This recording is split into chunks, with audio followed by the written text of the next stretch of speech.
కల్పించాడు. మరొకసారి దేవుడు ఒక గొప్ప అవకాశం మనకిచ్చినందుకు దేవునికే మహిమ కలుగును గాక. హల్లెలూయా. మరి దైవజనులు, మరి జానయ్య గారికి, మరి అలాగే పాస్టమ్మ గారికి, కూడి వచ్చిన మీకు అందరికి కూడా మనందరినీ ప్రేమతో ఆహ్వానించినటువంటి మరి రవీణ కుటుంబానికి, కూడి వచ్చిన మీకు అందరికి కూడా ప్రభు అయినటువంటి యేసుక్రీస్తు నామములో నిండు వందనములు తెలియజేస్తూ ఉన్నాను. మరి ఈ సమయంలో చిన్న ప్రార్థన చేసుకుందాం. తలలు ఉంచుదాం, చిన్న ప్రార్థన చేసుకుందాం.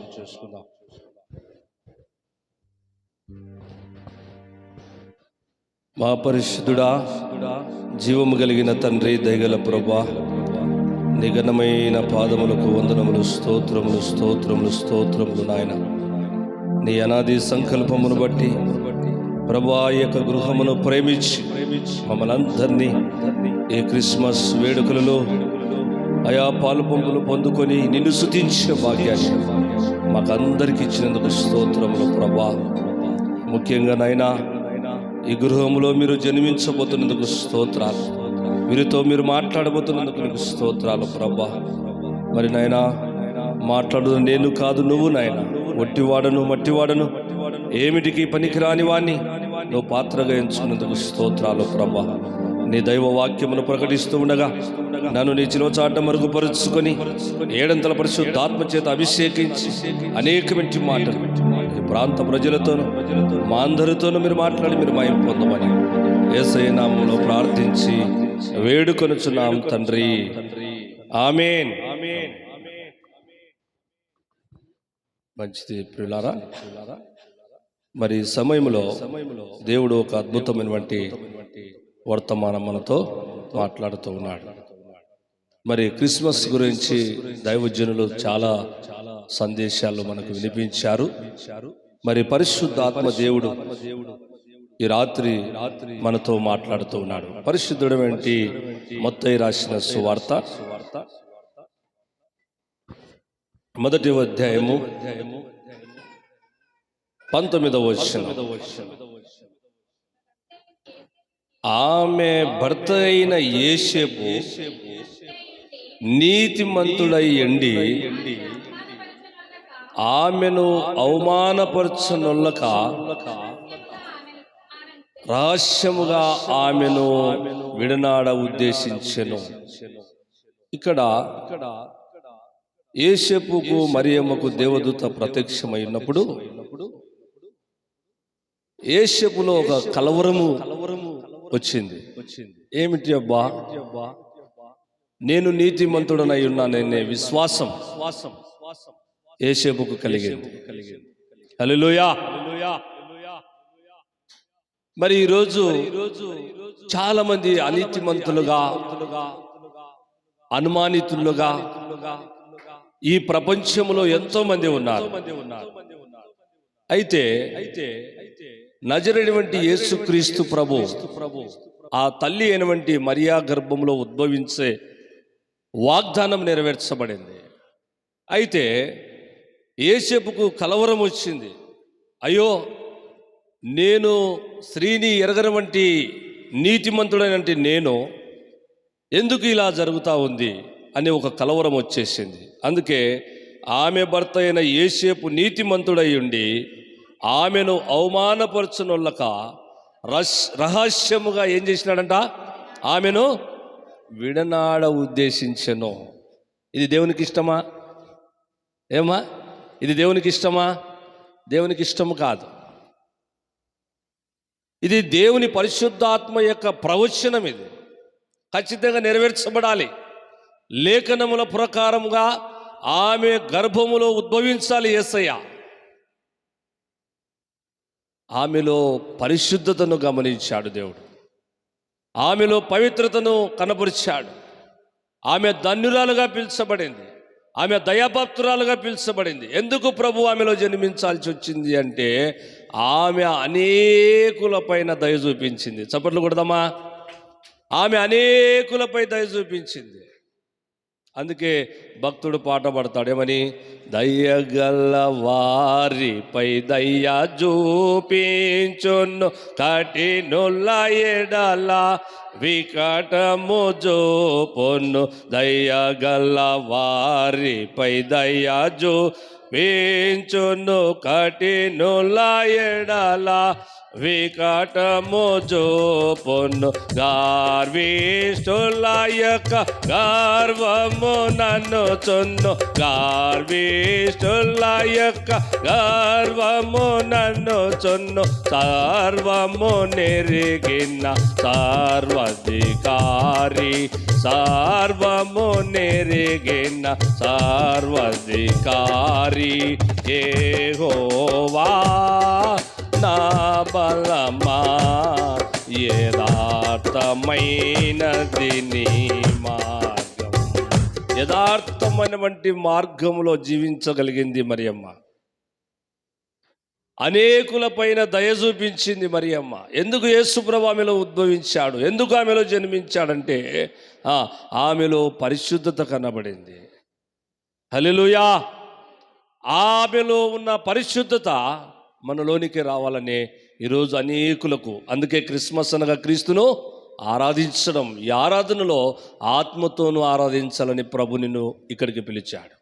సత్యముతో నువ్వు ఆరాధించాలని ఈ గృహంలోనికి పిలిచాడు దేవుడు. మన సంఘములో ఉన్న బిడ్డలందరి గృహములో దేవుడు ఎందుకు చేర్చినాడు?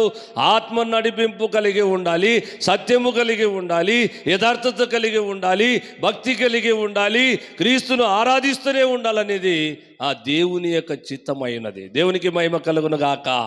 ఆమె విడనాడ ఉద్దేశించను. అతడు చదమా, అతడు ఈ సంగతులను గూర్చి ఆలోచించుకొనిచున్నగా. చూడండి, ఆయన ఆలోచించుకొనిచున్నాడు దీని విషయం గురించి. ఏ విషయము? ఆమె గర్భం దాల్చబడింది, ఆమెకు కుమారుడు అనుగ్రహించబడతాడు, ఆయనకు ఇమ్మానుయేలు పేరు, దేవుడు మనకు తోడై ఉన్నాడని అర్థము అనే వాగ్దానం నెరవేర్చబడుతుంది. కానీ యోసేపులో ఆలోచన పోలేదు. ఆయన ఆలోచన చేస్తూనే ఉన్నాడు. ప్రియులారా, మన జీవితం గురించి ఆలోచన చేయాలి, మన కుటుంబం గురించి ఆలోచించాలి, మన నడవడిక గురించి మనం ఆలోచన చేయాలి, మన రక్షణ గురించి మనం ఆలోచన చేయాలి, మన భక్తి గురించి మనం ఆలోచన చేయాలి. నేను రక్షించబడ్డానా లేదా? నా పిల్లలు రక్షించబడినారా లేదా? నేను రక్షించబడుతున్నానా లేదా? నాలో సత్యం ఉందే లేదా? అసత్యంలో ఉన్నానా? పాపంలో ఉన్నానా? లోకంలో ఉన్నానా అని మనము కూడా మనల్ని మనం పరీక్షించుకుంటూ ఉండాలి. అతడైతే ఆమె గురించి ఆలోచించుకొనిచున్నాడు. అరే ఏంటి, నేను ఎరగని దాన్ని దేవుడు ఎందుకు ఆమెకు గర్భాన్ని ఇచ్చాడు, ఎందుకు ఆమె జన్మించవలసి వచ్చిందని అతనిలో ఆలోచన పోలేదు. అయితే ఆ సమయంలో ఒక గొప్ప అద్భుత కార్యం ఆమె జీవితంలో జరిగింది. దేవునికి మహిమ కలుగును గాక. ఏం జరిగింది? చదువుమా. ఏమొచ్చిందంట?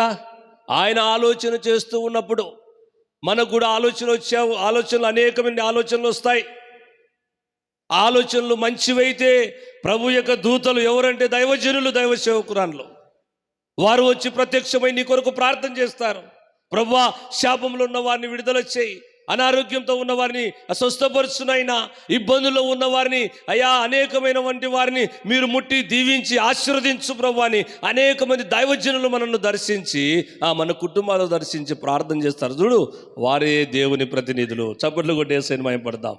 దేవునికి మహిమ కలుగును గాక. హల్లెలూయా. ఆయనకు దేవదూత ఒక ప్రత్యక్షమై ఏమని చెప్తుందమ్మా? ఇదిగో ప్రభుదూత స్వప్నమందు ఆయనకు ప్రత్యక్షమై, దావీదు కుమారుడు ఏంటి యోసేపు, నీ భార్య అయినటువంటి మరియను చేర్చుకున్నటకు నీవు భయపడకుమో. చూసినారా, ఆమె గర్భము ధరించబడి దర్శించిన చదుమా, ఆమె గర్భమును ధరించినది పరిశుద్ధాత్మ వలన. ఈయనకు ఆలోచనలు కలిగినప్పుడు మరలా ప్రత్యక్షమైంది. అయ్యా, ఇది పరిశుద్ధాత్మ వలన ఈమెకు అవతరించబడింది, ఈమె ధరించుకొనబడింది పరిశుద్ధాత్మ వలన, ఈమె గర్భం దాల్చబడింది. నువ్వెందుకు ఆలోచిస్తూ ఉన్నావు? ఎందుకు అవమానపరుస్తూ ఉన్నావు? క్రీస్తునందు ప్రేమేంటి దేవుని బిడ్డలారా, మరి ఈరోజు మేము ఒక ప్రాంతానికి వెళ్ళాం. ఆ అబ్బాయికి అవమానం, ఆ అబ్బాయికి అనుమానం, ఆ అబ్బాయికి దిక్కుతేసిన పరిస్థితి, నానా రకాలమైన ఆలోచనలు. ఆ అబ్బాయికి మేము చెప్పాం, ప్రభు దేవుడు నన్న నిన్ను రక్షించడానికి ఇంతమంది దైవజనులు నడిపించాడు. నిజంగా ఉదయకాలం ప్రయాణమై సాయంత్రం 5 గంటల 5:30, 5:30, 6:30 వరకు మేము అక్కడే ఉండి ఇక్కడికి వచ్చాం. జానయ్య గారు, మేము, డేవిడ్ గారు, మరి దావీదు అందరం కలిసి వెళ్ళాం. అక్కడ దేవుడు మరణంలో నుండి జీవంలోనికి నడిపించాడు. దేవునికి మహిమ కలుగును గాక. అనాలోచితమైనటువంటి ఆలోచన చేసి మరణానికి దగ్గరయ్యాడు ఒక యవనస్తుడు. కాబట్టి ప్రియ దేవుని బిడ్డలారా, ప్రభు ఎందుకు ఈ ఆలోచన నాలోకి వచ్చింది మనం ఆలోచించాలి. ఎందుకు ఈ మనస్సు మనకు వచ్చింది? ఒక దురాలోచన మనలోనికి ఎంటర్ అయినప్పుడు ఎందుకు ప్రభు ఈ దురాలోచన మాలోకి వచ్చింది? యేసేపుతో దేవదూత ఎందుకు దేవదూత వచ్చి ప్రత్యక్షమై మాట్లాడింది అంటే, ఆయన అనాలోచన చేసినప్పుడు. అలాగా మనం ఎప్పుడైతే ఆలోచన కలిగి ఉంటామో దేవుని యందు, మనకు దేవదూతలు ప్రత్యక్షమై, దైవజనులు ప్రత్యక్షమై మన కొరకు ప్రార్థన చేస్తారు. ఎందుకంటే మీరు దేవుని చిత్తానుసారంగా ఆహ్వానించారు. మా ఇంట్లో ప్రార్థన ఏర్పాటు చేసుకోవాలి, మా ఇంట్లో క్రిస్మస్ వేడుకలు ఏర్పాటు చేసుకోవాలని. ఇది దేవుని చిత్తం, దేవుని ప్రణాళిక. ఒక నూతనమైన కార్యం దేవుడు జరిగించాలని ఒక ప్రణాళిక అయి ఉన్నది, ఒక ఉద్దేశమై ఉన్నదని ఆయన యొక్క వాక్యం ఆయన సేవకులను స్వీకరించినప్పుడు, ఆహ్వానించినప్పుడు ఒక నూతనమైన కార్యం. ఆమె ఆహ్వానించిందే లేదా? ఏమా నువ్వు గర్భము దాల్చేదమంటే అయినో నాకొద్దు అని అనిందా? సంతోషంగా క్రీస్తును ఆహ్వానించింది. దేవునికి మహిమ కలుగును గాక. ఆమేన్, హల్లెలూయా. ఆమె దగ్గరికి ఏమొచ్చింది? బంగారు వచ్చింది. చప్పట్లు కొడదామా?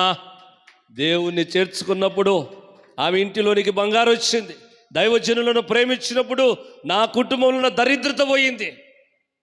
యథార్థంగా చెప్తున్నాను. అనేక మంది దైవజనులను చేర్చుకున్నప్పుడు తిండి లేదు, కట్టుకోవడానికి వస్త్రాలు లేవు. భయంకరమైన శాపం అనుభవించాను. ఈ సాక్ష్యం ఎక్కడేం చెప్తా నేను, ఎందుకంటే నేను రుచి చూసి తెలుసుకున్నాను యెహోవా వాక్కు. ఆమేన్, హల్లెలూయా. అనేక మంది దైవజనులను చేర్చుకున్నప్పుడు దేవుడు నన్ను ఆశీర్వదించిన దేవుడు మిమ్మల్ని ఆశీర్వదించడానికి వచ్చింది వాక్యం. ఇదిగో ఆమె గర్భవతి కుమారుని కన్ని ఆయనకు యేసు అని పేరు పెట్టడం జరిగింది. ప్రియులారా, ఈరోజు నువ్వు కూడా చేర్చుకుంటే ఒక ధన్యునిగా నువ్వు అభిషేకించబడాలి అంటే దయగలిగిన మనస్సు నువ్వు కలిగి ఉండాలి, ప్రేమ కలిగినటువంటి మనస్సు కలిగి ఉండాలి. అసత్యముల నుండి సత్యంలోనికి రావడానికి అవతారునిగా భూమి ముందుకి ఆయన ఒక మానవ అవతారునిగా ఉద్భవించాడు. కాబట్టి ఆయన నీ కొరకు నా కొరకు తన్ను తాను ఏం చేసినాడమ్మా? తగ్గించుకున్నాడు. తగ్గించుకున్నాడు.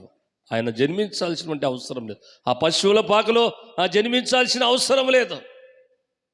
నీ మనస్సు మార్చడానికి, అనేకులు చీకట్లో ఉన్న వారిని వెలుగు సంబంధుల వలె చేయడానికి వచ్చాడు ఆయన మన కొరకు. కాబట్టి ప్రియులారా, మనసు విప్పి చెప్తున్నాను, ఆమె గర్భము ధరించినది, చదవమా, పరిశుద్ధాత్మ వలన కలిగినది, ఆమె యొక్క కుమారుని కనును. చూసినారా ఎంత గొప్ప మాట? చదవమా మరొకసారి. తన ప్రజలను వారి పాపముల నుండి ఆయనే రక్షించును. చూసినారా?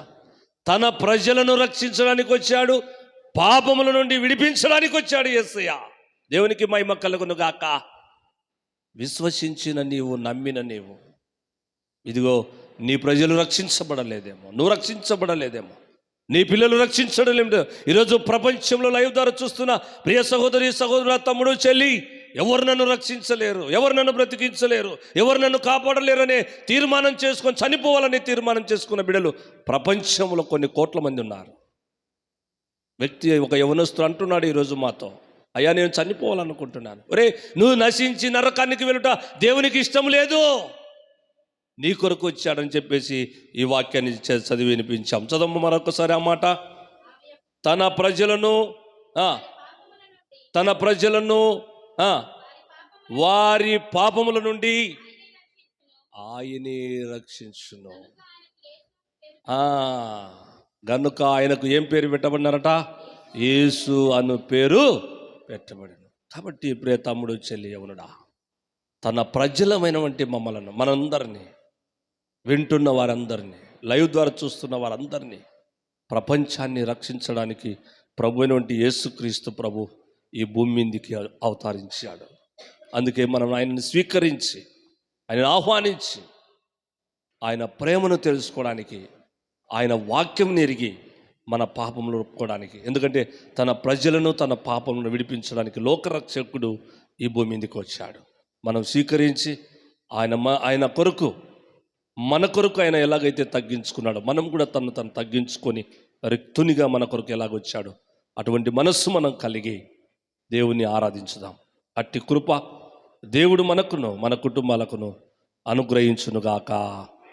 ఆమేన్, ఆమేన్. ఈ అవకాశం ఇచ్చినటువంటి పాస్టర్ జానయ్య గారికి, మీకందరు కూడా మా యొక్క నిండు వందనాలు తెలియజేస్తూ ఉన్నాం.